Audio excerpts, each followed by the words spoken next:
Olá, meu nome é Débora Varela. A gente vai conversar um pouquinho agora sobre custos no setor público, né? Eu sou economista, sou servidora pública do Estado do Ceará. Trabalhei na Cefaz, na Secretaria da Fazenda, na Ceplag, na Secretaria das Cidades. E atualmente eu estou na Secretaria de Cultura, né, como servidora pública, analista de cultura. E a gente vai conversar sobre a minha paixão, na verdade, né? Porque setor público é muito, muito interessante você estudar. Mais do que estudar, é você trabalhar nele, né? Porque é um desafio diário. A grande questão no setor público está no fato de você entender que o recurso não é teu, o recurso faz parte de uma população, é da população, não é só teu, entendeu? Então, tudo que você vai fazer, qualquer coisa que você for fazer no setor público, você tem que ter isso em mente, né? Então, muitos gestores públicos, eles passam por grandes problemas porque eles não entendem isso, ou entendem e não querem fazer isso, né? Mas precisou de uma lei federal, uma lei complementar federal para poder cobrar a transparência, né, que é a Lei 101, a Lei Complementar 101 de 2000, é a Lei de Responsabilidade Fiscal, enfim. Mas a gente vai conversar um pouquinho sobre essa ideia, né, que os gestores públicos têm que fazer, que é tomar decisão utilizando os recursos públicos, né? Recursos, o mais importante não é só porque ele é escasso, né? É porque ele precisa ser bem gerenciado. Afinal de contas, a gestão pública ela tem que prover para a população tudo que a Constituição Federal coloca para o governo prover, que é saúde, educação, segurança, pelo menos isso, a base. Saúde, educação e segurança. É claro que o gestor público ele faz outras coisas também, né? Ele investe em outras coisas. O gasto público, ele, quando bem adotado, quando ele bem gerenciado, bem aplicado, é possível fazer uma boa gestão pública, né? Com os recursos escassos, os recursos públicos. Todo recurso é escasso, tá? Débora, mas você sabe que o governo ele tributa muito, né? Então tem muita receita. Aí você imagina, pode até ter muita receita, mas pensa só, olha o tanto de despesa que tem, né? Então, quando faz a conta, quando as receitas forem maiores que as despesas, tudo bem, você vai ter superávit fiscal, né? Mas, se você não cuidar das receitas, né, e tiver, mesmo que você tenha a mesma receita, mas se você aumentar os gastos públicos, se tiver uma expansão de gastos públicos, o que vai acontecer? Déficit fiscal. E aí é um problema. Vários estados brasileiros já tiveram esse problema, atualmente o Rio de Janeiro está com esse problema, né? Então, a ideia é mais do que gastar, é saber gastar. É igual na sua casa. Você pode gastar? Pode gastar, mas você tem que saber gastar. Onde é que você vai investir? Onde é que você vai colocar, empregar o seu dinheiro, né, na sua casa? Imagine só numa instituição que é pública, né? Que o dinheiro não é teu, né, é de uma população e você tem que prestar contas para ela. Então, o ente público, né, que quem cuida do ente público é o gestor público, ele tem aí vários tipos de informações para poder ele tomar uma decisão. E aí você fica imaginando, né, que o gestor público ele necessita tomar essas decisões aí, mas essas decisões elas têm que ser compatíveis com a sociedade, com o que a sociedade deseja, com os interesses de uma sociedade, né? Ou seja, e os interesses da sociedade não é o que a Maria pediu para ele fazer, não. Não é isso. É uma sociedade como um todo. entende? Não é beneficiar fulano, nem cicrano, não é isso. É beneficiar uma população geral.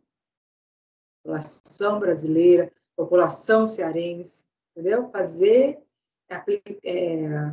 Utilizar os gastos públicos, né? Realizar gastos públicos para atender uma população e não uma pessoa, tá?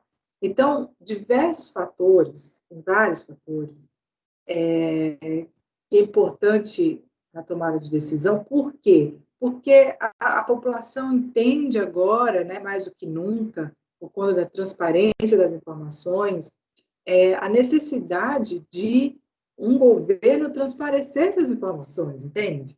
A ideia de cobrar do ente público, do gestor público, a boa utilização dos gastos, né, das receitas públicas, no caso, nos gastos públicos, tá? Então, os atos do gestor público, eles precisam ser transparentes, né? A gestão precisa ser transparente, mesmo porque existe toda uma fiscalização, existem órgãos de controle que cumprem esse papel, né? Não só a sociedade pode cobrar, mas existe esse papel dos órgãos fiscalizadores, né? Os órgãos de controle, para fiscalizar realmente os gastos públicos, né? Saber o que aquele gestor está realmente fazendo com as receitas públicas, tá? A melhor alocação dos recursos que ele faz, certo? Então, o que a gente vai estudar aqui hoje, essa ideia de custos no setor público, está muito ligada o que a Lei 4320 fala, né? Que ela vai trabalhar a contabilidade pública. Mas o que tem a ver custos no setor público? Quando a gente estuda na contabilidade, custos está atrelado à produção, né? O que a gente vai estudar? Custos dentro de uma gestão pública. Existe custo na gestão pública, professora Gabi? Veja. Vamos fazer aqui uma analogia aqui, ó. O Banco Central, que é o banco dos bancos no Brasil, ele emite moeda. O custo está ligado à fabricação, realmente, à produção. Só que dentro de um Estado brasileiro existe a produção. Produção no caso da moeda brasileira, né? O real, por exemplo. E aí, o real, né? Só tem. Moral da história. Existe um custo para produzir aquela moeda. Por exemplo, a máquina que faz a moeda é um custo na produção da moeda. Entendeu? Então, por isso que é importante a gente estudar os custos, né? E a melhor forma de utilizar os recursos, trabalhando esses custos. Porque quando você faz um processo licitatório para a compra da máquina, né, que vai fazer aquela moeda, você tem que saber qual é a melhor máquina, mas a melhor custo, a melhor preço, a menor preço, né? Justamente para minimizar os custos que o setor público possa acarretar, certo? Então, o que a gente vai estudar aqui é que o sistema contábil, ele vai fornecer informações com 5 objetivos. E aí a gente vai fazer essa ligação, tá certo? Por exemplo, a formulação de estratégias de longo prazo é um dos objetivos aí da contabilidade do sistema contábil. 2, decisão de alocação de recursos, qual a melhor forma de alocar os recursos. 3, planejamento de custo de operação de atividades. 4, mensuração de desempenho e avaliação, né, dos recursos, certo? A mensuração de desempenho e avaliação de recursos. Geralmente são de pessoas, mas eu vou ampliar aqui o leque para recursos, tá bom? E a quinta, adequação com regulamentação externa e exigências legais. Então, esses 5 objetivos aí são o que o sistema contábil tenta avançar, tá certo? Considerando isso, esses 5 objetivos, né? E já deu para perceber onde é que a gente vai estar trabalhando, custos aí, não é? Porque tudo isso tem a ver com o setor público. a estratégia de longo prazo de um gestor, né, de uma gestão pública, não só do gestor, mas de uma gestão pública, de um Estado, né? Ou seja, como é que eu vou planejar e quais as estratégias que eu vou fazer para alcançar o que eu estou querendo fazer, como é que eu vou decidir alocar os recursos, porque os recursos são escassos, então qual a melhor forma de alocá-los? Como é que eu vou planejar e controlar os custos nas minhas operações diárias, né? Como é que eu vou mensurar o desempenho e como é que eu vou avaliar, né, vamos dizer assim, essas operações todos os dias, dentro de uma secretaria, dentro de um governo, entendeu? E como é que eu vou adequar isso a uma legislação? Como é que eu vou... O setor público, ele só pode fazer aquilo que está na lei. Ou seja, se a lei determina que ele tem que fazer daquele jeito, ele tem que fazer daquele jeito. Se ele não fizer, ele está propício a responder judicialmente, certo? O gestor público. Tá? Então, a falta de um sistema, vamos dizer assim, de contabilidade de custos, tá certo? Ela impede a fixação de medidas de desempenho de uma organização pública e aí em prejuízo do processo de planejamento como um todo. Ou seja, se eu não tiver um sistema de controle, como é que eu vou medir? Como é que eu vou mensurar lá no final se eu alcancei ou não meu objetivo? Entendeu? Então, a contabilidade de custo, ela pode ser útil nesse sentido para o processo de tomada de decisão, tá certo? Por quê? Porque quando você tem algo que você pode medir, que você pode comparar, aí você pode cortar.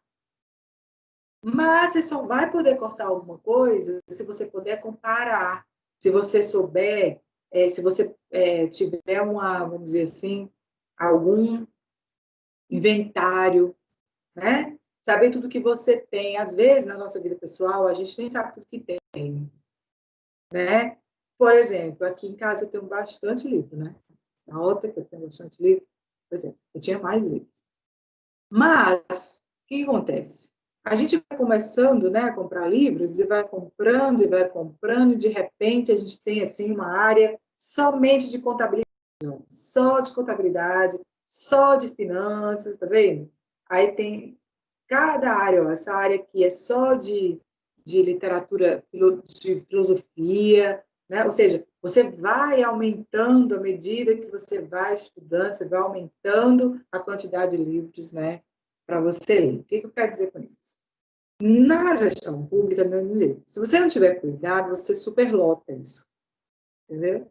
Muitas pessoas compram muitos livros e às vezes nem lê, né?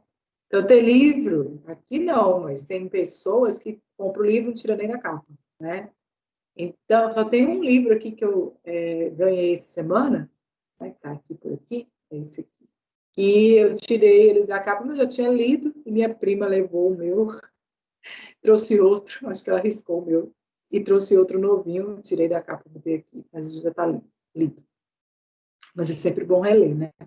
Moral da história, na gestão pública, a gente tem que ter cuidado para não aumentar os gastos públicos sem necessidade, né? Porque isso gera custos na gestão pública. Uma coisa é você fazer, vamos dizer assim, uma obra, e antes de fazer a obra, você tem que fazer o estudo de viabilidade da obra. Sabe por quê? Porque essa obra vai acarretar custos. Depois que a obra é feita, tudo bem, vai ter os custos de produção da obra, mas depois que a obra é feita, quem é que vai manter a obra? Tem os custos de manutenção. Então, essa rubrica, custo de manutenção da obra, alguém tem que bancar. Então, quando a gente faz uma obra, eu trabalhei no banco, no governo do estado, em um projeto do BID. E nesse projeto eu fazia os estudos de viabilidade das obras. E uma das coisas que a gente, na hora de fazer o cálculo da taxa interna de retorno daquela obra, uma das coisas que eu fazia é analisar o custo de manutenção da obra. Quem vai ficar com esse custo? E cadê a rubrica orçamentária? É o município que vai ficar? Qual município? É Sobral que vai ficar com o custo de manutenção? das praças, a manutenção das praças, a Rede Sobral, né? Que a gente fez a internalização do sítio histórico de Sobral. Moral da história. Quem é que vai arcar com os custos de manutenção desta obra lá em Sobral? É o Estado ou é o município? Ah, é o município. Então, deixa eu ver aqui. Me diga, dentro do orçamento municipal, CEFIM, cadê a rubrica orçamentária e quanto é o valor do custo que você está prevendo para manter isto? Aí ele vai e me diz o valor. O que eu faço? Eu pego este valor, projeto, entendeu? Quando eu faço a projeção desse custo, o que acontece? O meu cálculo vai dizer, bem, utilizando esse valor, dá para manter a obra durante 30 anos. Entendeu? Então, se eu não tiver esse valor, como é que eu vou fazer a obra se eu não tenho custo de manutenção da obra? Não adianta fazer uma obra se você não vai manter. Vai virar o quê? Elefante branco. Vai ficar lá abandonada. Horrível, né? E tem custo. Por quê? Porque os ativos públicos, o imobiliário público, né? Tem custo, tá? Então, deixa eu te contar uma coisa, existe uma classificação, né, de custos. Então, a classificação de custo, ela tem vários tipos de classificação. Por exemplo, tem a classificação por despesa administrativa, né, por função administrativa. E por função administrativa, a gente entende que o custo pode ser custo de fabricação ou de produção e despesa pública. Quando é custo de fabricação? Por exemplo, o papel moeda lá, fabricando a moeda. E a despesa? É um tipo de custo? É um tipo de custo, por exemplo, a mesa, a cadeira, que a pessoa vai ter que assinar os papéis lá na Casa da Moeda, né, no Banco Central, para emitir essas moedas. Aquela mesa, aquela cadeira foi uma despesa. Tem uma rubrica orçamentária para compra de cadeira e mesa, né? Tem que ter licitação pública para poder fazer aquela compra. Então, é uma despesa pública, tem dotação orçamentária, tem rubrica orçamentária dessas despesas públicas, certo? Então, é interessante a gente entender que esses custos, né, esses custos de produção, vamos dizer assim, e essas despesas, tudo isso são gastos públicos, entendeu? O gasto, ele é, vamos dizer assim, uma ferramenta, o gasto público, ele é uma ferramenta interessantíssima para o gestor, porque ele vai medir como que está, igual a sua casa, como é que está o orçamento dele, como é que ele está se vendo enquanto gestor público, né? Como é que ele está gastando, vamos dizer assim, da melhor forma, ele tem que gastar as receitas que lhe é dada, entendeu? No sentido de, o governo do Estado, né, o governador, ele divide aí no plano dele, plano anual, o plano anual dele, né, o orçamento anual, ele divide por secretaria, por função, enfim, toda a classificação orçamentária. A CEPLAG, a Secretaria de Planejamento, ela faz essa divisão para cada secretaria. E aí, se o gestor entender que necessita de mais dinheiro durante o ano, porque gastou, ou aconteceu algo, um fato superveniente, e ela precisa de mais dinheiro, então ele vai ter que suplementar o orçamento, né? Fazer uma suplementação no sentido de ajudar aquela secretaria a realizar, né, o que precisa ser realizado, porque houve algum, vamos dizer assim, fato, né, ocorrido, tá certo? Mas é interessante você entender que tudo isso é feito acompanhamento. A CEPLAG, que é a Secretaria de Planejamento do Estado, eu estou me referindo ao Estado, mas também isso acontece em todos os entes da federação, estadual, federal, municipal. Existe uma secretaria de planejamento em cada ente público, né? E vai fazer essa mensuração, esse controle de gastos, tá certo? Junto com a Secretaria da Fazenda. Então, a ideia aí dessa mensuração, dessa avaliação, essas métricas, essas criações aí, essa criação de métrica, né, do plano do PPA, do orçamento anual, do PPA, que é o plano plurianual, da lei orçamentária anual, da LOA, né, e da lei de diretrizes orçamentárias, a LDO, faz com que todos esses são instrumentos de planejamento para a gestão orçamentária, né, e fiscal do Estado, tá certo? Do Estado brasileiro, não estou falando só do Estado de Ceará, para todos os entes, quer seja federal, estadual, municipal, bom? Então, o que acontece? A gente tem que começar a perceber que, assim como é na nossa casa, que a gente recebe nossas rendas, né, nossas receitas para poder gastar, o ente público é do mesmo jeito. Ele recebe as receitas através dos tributos, da arrecadação própria, da transferência, né, das receitas de capital por operações de crédito. Tudo isso ele recebe e, com isso, ele pode realizar o gasto, tá? Então, o que acontece é que ele tem que prestar contas. Não só com o banco que emprestou o dinheiro para ele, mas com toda uma sociedade. Pela lei de responsabilidade fiscal, é obrigatório o ente prestar contas para a sociedade dos gastos públicos, tá certo?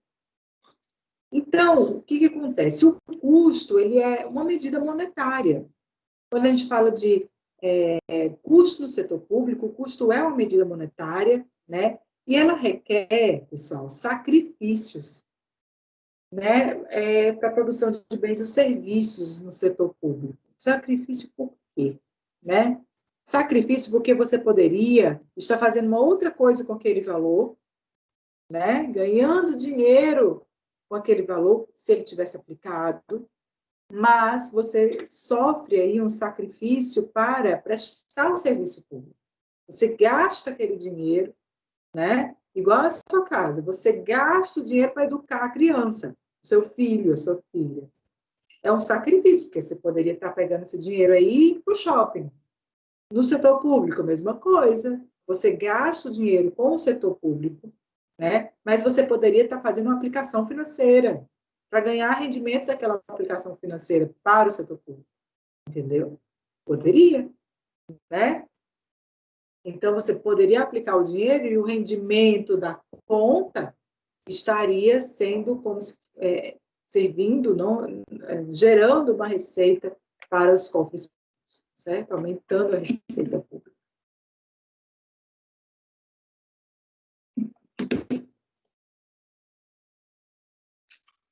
Então, os custos, eles são incorridos pensando em um benefício futuro, né? Já as despesas, não. A despesa foi uma coisa que aconteceu, não tem mais volta, já aconteceu e não vai mais, vamos dizer assim,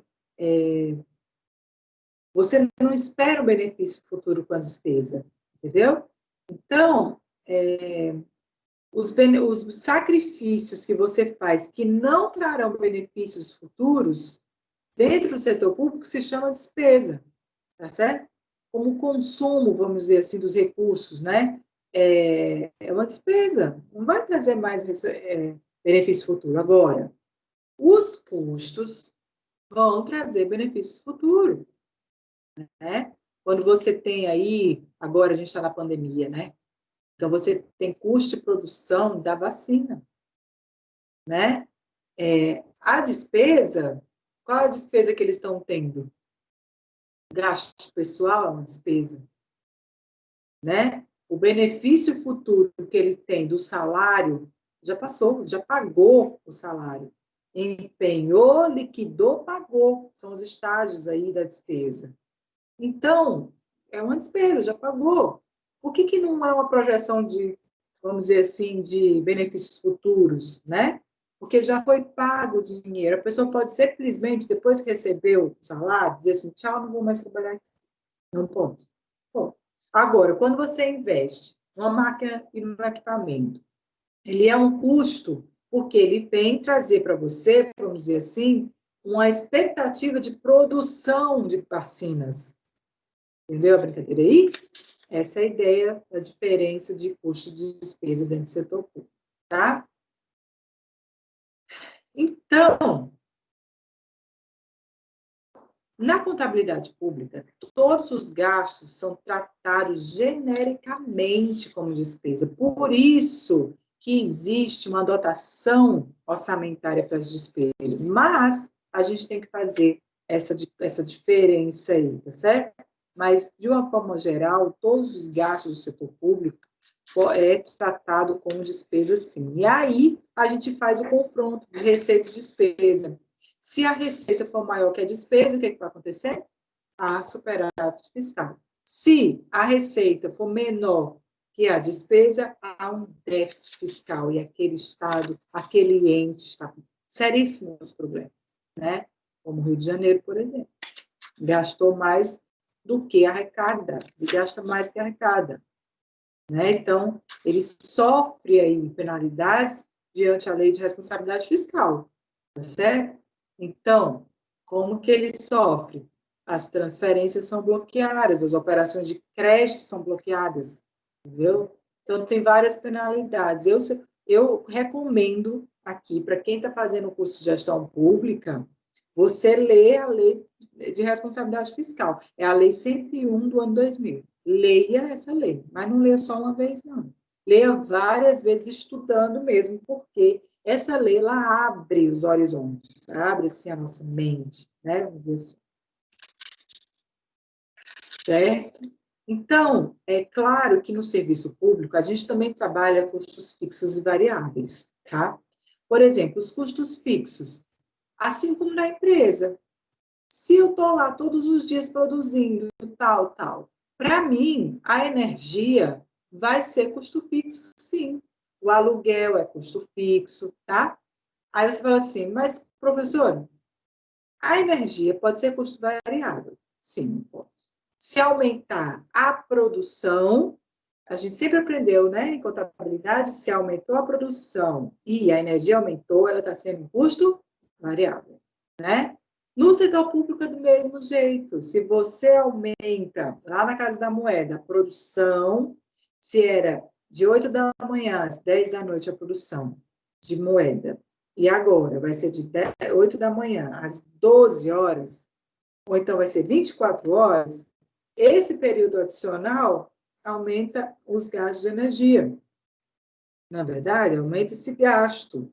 Então, o que vai acontecer? Esse custo, que é um custo de produção, aumenta, ele é dito custo variável. Vai depender do quê? Da situação. Certo? Lembrando sempre que a gente sempre aprendeu que o custo variável aumenta com a quantidade produzida. Não é assim? A gente sempre aprendeu isso e não vai mudar isso dentro do setor público, tá? Enfim. Então, pessoal, a grande questão dentro do setor público, né, de trabalhar custo do setor público, eu gosto muito desse livro aqui, não sei se vai dar para ver direito esse livro, custo do setor público. Ele é pequenininho, mas ele é muito bom, né?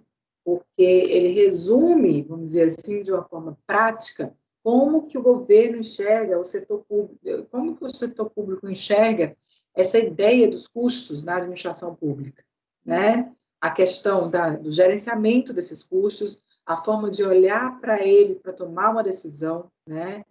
Assertiva, no sentido de, olha, estou gastando muito com insumos, né, para trabalho, papel. Quando eu trabalhava no IPES, eu lembro bem, no Instituto de Pesquisa do Estado do Ceará, eu lembro bem que houve uma época, foi logo na troca de governo, né, quando o governador Cid Gomes ganhou a primeira eleição dele, houve um corte de gastos públicos muito grande. Fez uma limpa mesmo, assim, no governo, né? Então, o que precisava mesmo. Então, para você ter ideia, as máquinas de Xerox, elas foram alugadas, né? São alugadas no Estado, porque diminui os custos, né? Se uma máquina fosse comprada, se der problema na máquina, o que vai acontecer? Vai ter que comprar outra? O que a gente faz no setor público? A gente aluga, porque se ela der problema, o problema é de quem está alugando. Então, troca a máquina. Troca a máquina. E ele que se vira para ajeitar a máquina, entendeu? Então, é mais barato para o setor público alugar do que comprar.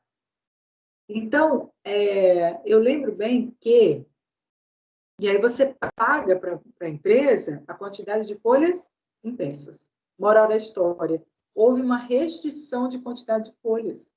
A gente só podia imprimir 50 páginas, 50 folhas cada analista. Entendeu? Se eu quisesse, minha cota era de 50, né? Então, como eu estava fazendo um relatório fiscal, o que aconteceu? A minha cota aumentou para 100, a galera ficou louca, porque todas as cotas deles diminuíram, eu tinha que imprimir mais mesmo, por causa do relatório, para o governador, e aí para o secretário, né? E para o diretor do IPES e para o governador. E o que acontecia? A galera queria minhas cotas. Ô, Débora, imprime aqui para mim. Entendeu? Porque minha cota aumentou. O que eu quero dizer é que houve, né?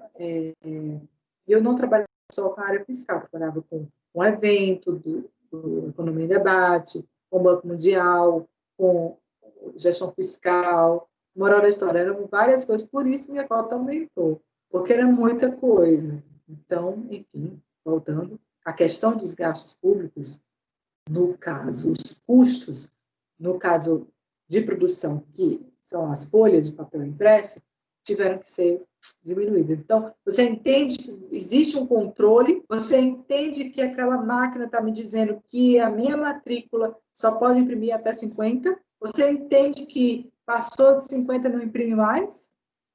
Então, você tem o quê? Uma gestão pública. Você tem vamos dizer assim, um monitoramento para saber, não é de qualquer jeito. Tem muita gente que acha que dentro do setor público pode gastar, ninguém está nem aí, o dinheiro, sabe? Tem muito papel, vou começar do papel, mas estou falando do papel, mas isso é para tudo. Não é bem assim. Existem controles, existe avaliação de desempenho, existem regras, existem normas, existem restrições orçamentárias no setor público. Então, só quem sabe disso é quem passa, né? Então, o que acontece? Existe um mito, né? Que isso acontece no setor público. Isso não é verdade, tá? Eu sou a prova disso. Bem, pessoal, então, eu queria deixar aqui com vocês, aqui foi só um bate-papo, para a gente conversar um pouquinho sobre esse tema, que é tão legal conversar, né? Mas eu estou à disposição na faculdade, se vocês precisarem conversar mais sobre esse assunto, aprofundar mais, enfim, o que vocês precisarem, eu estou à disposição, né? Eu indico vocês a estudarem a Lei 4320 também, não só a Lei 101, mas estudar contabilidade pública, administração pública, contabilidade pública, tudo que envolve custos, gastos, né, públicos, receita pública, ou seja, o orçamento público em si, né, certo? Todas as contas do orçamento, tá certo? Enfim, então é isso. Eu vou ficando por aqui. Amei conversar com vocês sobre esse assunto. Estou à disposição. E a gente vai se encontrar, se Deus quiser, numa próxima oportunidade, num novo tema, enfim, certo? A gente se encontra na próxima oportunidade. Até lá. Obrigada.